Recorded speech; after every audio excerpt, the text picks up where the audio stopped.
ఈరోజు మనం ఒక అద్భుతమైన కథ గురించి మాట్లాడుకోబోతున్నాం. దానియేలు పుస్తకంలోంచి.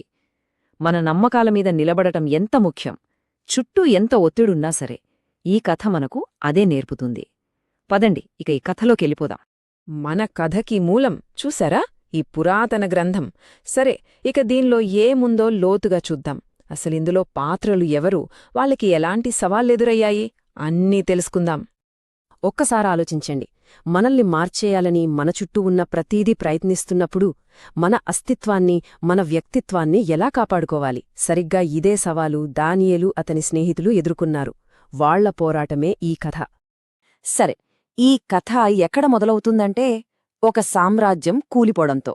యెరూషలేం నగరాన్ని శత్రువులు చుట్టుముట్టారు.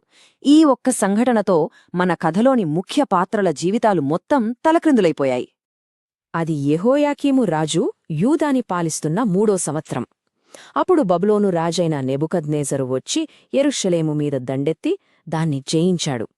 ఆ తర్వాత ఏం జరిగిందంటే, యూదాలో ఉన్న తెలివైన, చురుకైన యువకులందరినీ ఎంపిక చేసి వాళ్ల ఇళ్లనుంచి, కుటుంబాలనుంచి దూరం చేసి బానిసలుగా తీసుకెళ్లిపోయారు. వాళ్ల జీవితాల్లో అదొక భయంకరమైన, అయోమయమైన సమయమన్నమాట. అయితే ఇక్కడో విషయముంది.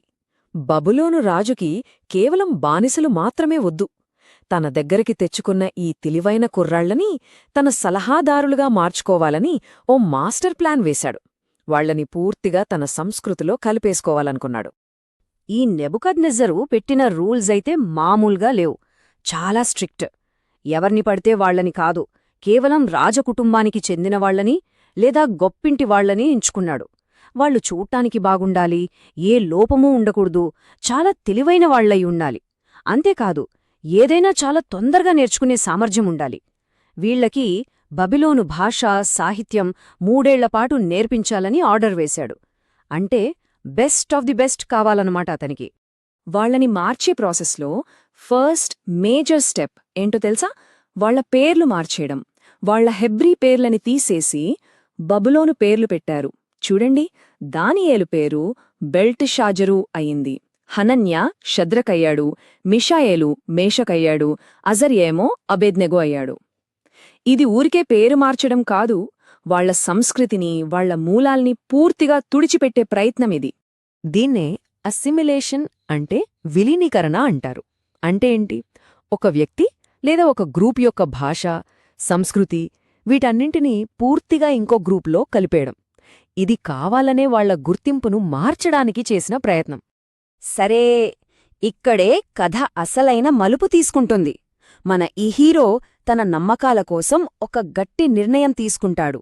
ఈ యొక్క నిర్ణయంతో అతని జీవితమే మారిపోతుంది.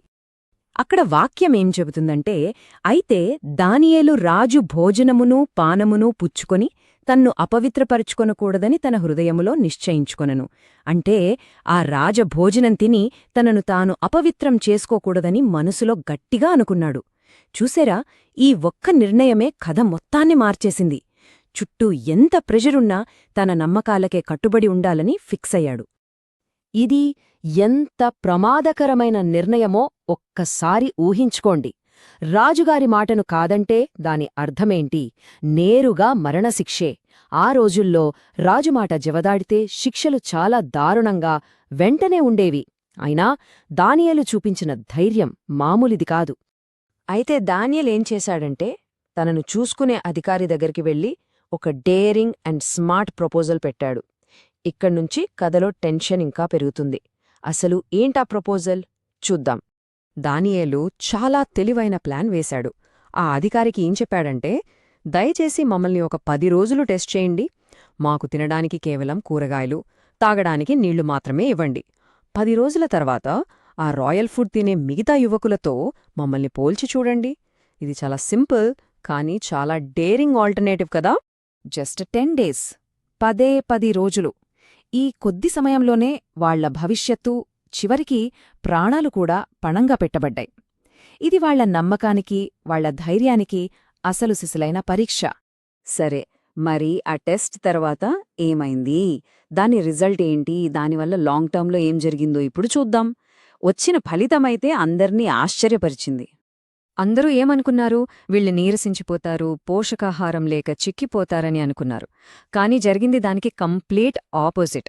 10 రోజుల తర్వాత చూస్తే దానియేలు, అతని స్నేహితులు ఆ రాజభోజనం చేసిన వాళ్లందరికన్నా ఆరోగ్యంగా, బలంగా కనిపించారు. అంటే వాళ్ల సింపుల్ ఫుడ్ అద్భుతమైన రిజల్ట్స్ ఇచ్చిందన్నమాట. కేవలం శారీరక ఆరోగ్యమే కాదు, వాళ్ల తెలివితేటలు కూడా అద్భుతంగా పెరిగాయి. 3 ఏళ్ల ట్రైనింగ్ అయిపోయాక రాజు వాళ్లని టెస్ట్ చేసినప్పుడు తెలిసిందేం, తన రాజ్యంలో ఉన్న మాంత్రికులు, మేధావులందరికంటే వీళ్లు 10 రెట్లు ఎక్కువ తెలివైన వాళ్లని. ఆ నంబర్ 10 రెట్లు అనేది వాళ్లకున్న అసాధారణమైన తెలివిని, దేవుని ఆశీర్వాదాన్ని చూపిస్తుంది. వాళ్ల నమ్మకానికి ప్రతిఫలం దక్కింది. దేవుడు వాళ్లకి జ్ఞానాన్ని, మంచి అవగాహనను ఇచ్చాడు. అందుకే వాళ్లు జ్ఞానం విషయంలో ప్రతి దానిలోనూ ముందున్నారు. చివరికి రాజు కూడా వాళ్లని తన సలహాదారులందరికంటే గొప్పవాళ్లుగా గుర్తించి తన పర్సనల్ సర్వీస్లోకి తీసుకున్నాడు. ఆ తర్వాత వాక్యం చెబుతుంది, ఈ దానియేలు కోరేషు ఏలుబడిలో మొదటి సంవత్సరం వరకు జీవించెను అని. దీన్ని బట్టి మనకు అర్థమవుతుంది దానియేలు కెరీర్ ఎంత కాలంపాటు ఎంత ప్రభావవంతంగా సాగిందో. ఇదంతా ఎలా మొదలైంది? కేవలం ఒకే ఒక నిర్ణయంతో. తన నమ్మకం మీద నిలబడాలన్న ఆ ఒక్క నిర్ణయమే అతని జీవితాన్ని మార్చేసింది. ఇప్పుడు ఈ పాత కథని మన ఇప్పటి జీవితాలకు అన్వయించుకుని చూస్తే మన లైఫ్లో కూడా ఇలాంటి 10 రోజుల పరీక్షలు ఎదురవుతాయేమో కదా. మన నమ్మకాలు ఎంత బలంగా ఉన్నాయో నిరూపించుకోవాల్సిన సందర్భాలు మనకేముంటాయి? దానియేలు కథ మనందరికీ ఒక స్ఫూర్తి. ఎలాంటి పరిస్థితిలోనైనా మన విలువల మీద మనం నిలబడాలని గుర్తు చేస్తూనే ఉంటుంది.